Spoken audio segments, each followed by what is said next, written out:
শেখ হাসিনা পালিয়ে যাওয়ার পর ওনারা কনস্টিটিউশনে ভুলে গেছে যেখানে প্রধানমন্ত্রী পদত্যাগ করেছে, রাষ্ট্রপতি সংসদ ভেঙে দিয়েছে, বেকুয়াম হয়ে গেছে। তাহলে এখানে কি কেন 29 সাল পর্যন্ত যাবে? জুলাই গণ অভ্যুত্থান হয়েছে, এটা আমরা অস্বীকার করি না, বরং জুলাইয়ের স্পিরিটকে ধারণ করে কিন্তু আমরা এগিয়ে যেতে চাই।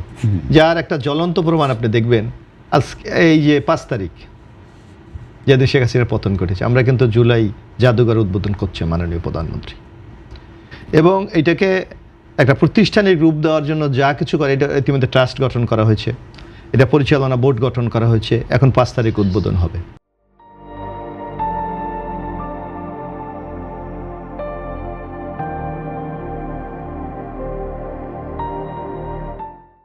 তো বিএনপি যদি জুলাই চেতনাকে ধারণ না করে, তাহলে তো এই জুলাই জাদুঘর বিএনপি উদ্বোধনের ক্ষেত্রে গরিমসি করেন নাই। এখন সেলিম ভাইকে আমি একটা কথা বলি, অত বিজ্ঞ লোক, আগামী দিনে ইনশাল্লাহ ঢাকার মেয়র প্রার্থী উনি। এখানে যে ভুলটা হয়েছে এটা বিএনপির না। উনি বলছে যে নির্বাচন আমরা না করলে করতাম না, ওনারা তো করতে চান নাই, না চাইলে হলো কি না। আমি একটু বলি সেলিম ভাই, ওনারা কি বলেছিলেন জানেন? জামাতের পক্ষ থেকে, এনসিবির পক্ষ থেকে, যে নির্বাচন হবে 2029-এ, কারণ শেখ হাসিনা পালিয়ে যাওয়ার পর ওনারা কনস্টিটিউশনে ভুলে গেছে যেখানে প্রধানমন্ত্রী পদত্যাগ করেছে, রাষ্ট্রপতি সংসদ ভেঙে দিয়েছে, বেকুয়াম হয়ে গেছে। তাহলে এখানে কি কেন 29 সাল পর্যন্ত যাবে? আর আপনি কনস্টিটিউশন ধারাবাহিকভাবে 5 তারিখ পর সেলিম ভাই আমার নিশ্চয়ই বিজ্ঞ লোক, জানার কথা। 5 তারিখ যদি আপনি সংবিধানকে স্থগিত করে যদি আপনার জাতীয় সরকার করতেন অথবা বিপ্লবী সরকার করতেন, তাহলে আজকে এই প্রশ্নগুলি তোলার কোনো সুযোগ ছিল না। আপনি কি করেছেন? আপনি সংবিধানের কাছে ফিরে গেছেন। সংবিধানের কাছে কি বলেছেন যে কারণ আগে আমাদের সংবিধানের কেয়ারটেকার গভর্নমেন্ট যখন ছিল, তখন কি ছিল যে যদি আপনার এখন যেমন পার্লামেন্ট যদি কোনো কারণে ধরেন আমাদের মাননীয় প্রধানমন্ত্রী পদত্যাগ করে, তাহলে কি হবে? সংসদ তার আরেকজন নেতা নির্বাচন করবে। কিন্তু 5ই আগস্টের পর এই সুযোগ ছিল না, প্রাইম মিনিস্টার পালাই চলে গেছে, সবাই পালিয়েছে। বাধ্যকরণের ইমাম পর্যন্ত পালিয়ে গেছে। তো সুতরাং এখানে তো কোনো সুযোগ নাই। আপনি president is the only guy in the state, সে রাষ্ট্রের তো মালিক, গার্ডিয়ান, আপনি তো তাকে বাদ দিতে পারছেন না। আপনি কি করলেন? তখন এই সেন্টিমেন্ট বাংলাদেশের মানুষের ছিল, আপনি যদি সংবিধান স্থগিত করে জাতীয় সরকার করতেন বা বিপ্লবী সরকার করতেন, তাইলে কিন্তু আর কোনো সুযোগ ছিল। আপনি কি করলেন? হুট করে সবাই মিলে ইনক্লুডিং জামাত সহ রাষ্ট্রপতির কাছে গেলেন, গিয়ে বললেন যে আমরা এই যে বেকুয়াম তৈরি হয়েছে সংবিধানে, এইটা আমরা সংকট সমাধান চাই। আমাদের একত্রিত কনস্টিটিউশন আছে, আপনি যদি কোনো সংকট দেখা দেয়, রাষ্ট্রপতি 106 মানে 106 অনুচ্ছেদ অনুসারে সে সুপ্রিম কোর্টের পরামর্শ চাইতে পারে, কারণ আমাদের টোটাল কনস্টিটিউশনের গার্ডিয়ান হলো সুপ্রিম কোর্ট।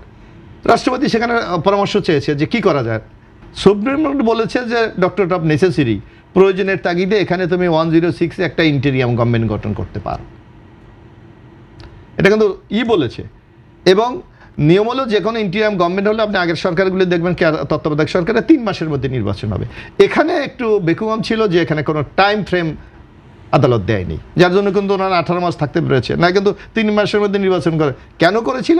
যে আমরা আগামী দিনে একটা কাঙ্ক্ষিত পরিবর্তন চাই আমাদের দেশে, যার কারণে এই ঐক্যমত্যের আমরা পরিবর্তন না চাইলে ঐক্যমত্যের তো প্রয়োজন ছিল না। আমরা আলোচনা করেছি করে এটা আজকে, তখন ওনারা বলছে যে এই যে ইন্টেরিয়াম গভর্নমেন্ট এটা 29 সাল পর্যন্ত থাকতে পারে, এটা নাকি কনস্টিটিউশনের বার। আরে ভাই, কনস্টিটিউশনে তো প্রধানমন্ত্রী পালিয়ে গেছে, সংসদ ভেঙে দিয়েছে, তাহলে সুযোগটা কোথায়? কোনো সুযোগ নাই, যার কারণে কিন্তু এটা হয়েছে। এখন হলো আপনি দেখবেন আমরা স্পষ্ট ভাষায় বলেছি যে যেগুলি আমাদের সংসদে নর্মাল পাস করা দরকার সেগুলি 198টা কিন্তু আমরা পাস করেছি। এখন হলে বাকিগুলিতে আপনারা, যেমন উনি বলেছে কোনটা, গুম কমিশনে যেই আইনি সরকার পরিবর্তন করেছে 14 বছর সাজা, একটা লোকের আপনি এই নির্যাতন আইনাগর তৈরি করেন মাত্র 14 বছর। আমরা বলেছি এখানে আরো কঠিন সাজা আমরা চাই। আবার বলেছে এই গুম কমিশন তদন্ত করবে, তদন্ত করে তারা যা কাউকে যদি দোষী সাব্যস্ত হয়েছে বলে মনে করে, এটা তারা পাঠাবে আন্তর্জাতিক আদালতে, সেখানে তারা এই রায় রাখতে পারো না রাখতে পারে, এই তদন্ত। আমরা বলেছি না, এই দুর্বলতা রাখা যাবে না, যার জন্য এখন আমি আমার নিশ্চয়ই সেলিম ভাই হয়তো জানে, তাদের আইনজীবীরা সেখানে এখন কিন্তু আলোচনা হচ্ছে যে এই গুম কমিশন, মানবাধিকার কমিশন, এগুলি কিভাবে বাস্তবায়ন করা, ওই সুপ্রিম কোর্ট সচিবালয়, এগুলিকে আরও কিভাবে শক্তিশালী করে ত্রুটিমুক্ত করে সংসদে আবার উত্থাপন করা যায়। আমি যতটুকু জানি জামাত ইসলামের পক্ষ থেকেও সেই মিটিংগুলি অ্যাটেন্ড করে তারা মতামত দিচ্ছে, অন্যান্য দলগুলিও দিচ্ছে, বিশিষ্ট আইনজীবীরা দিচ্ছে, নাগরিকরা দিচ্ছে। সুতরাং এখানে মানে এই যে একটা নেগেটিভ প্রচারণা চালাবার কোনো সুযোগ নেই, বরং দেখবেন বিএনপি গণতন্ত্রের প্রতি কমিটেড।